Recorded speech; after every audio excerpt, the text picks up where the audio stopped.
Vježbe za kuk. Početni položaj je ležeći na leđima sa opruženim nogama.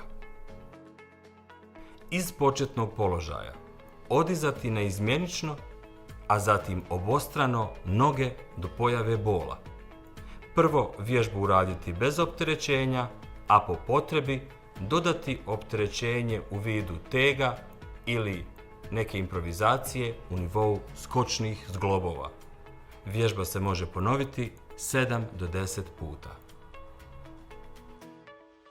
Iz početnog položaja između koljena staviti jastučić i stisnuti ga mišićima nogu. Zategnuti stopala i stisnuti mišiće stražnjice. Zadržati i opustiti. Ponoviti vježbu 10 puta. Iz početnog položaja noge su lagano razmaknute.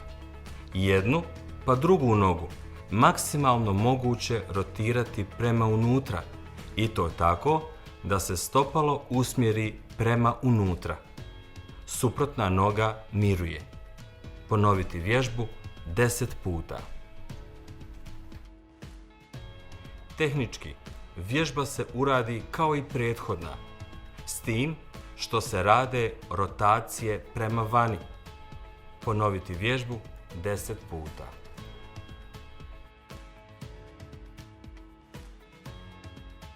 Ležati na boku i tu nogu saviti u koljenu. Suprotna noga je opružena i radi se podizanje do pojave eventualne boli. Vježbu ponoviti i sa drugom nogom. Svaku vježbu ponoviti po 10 puta.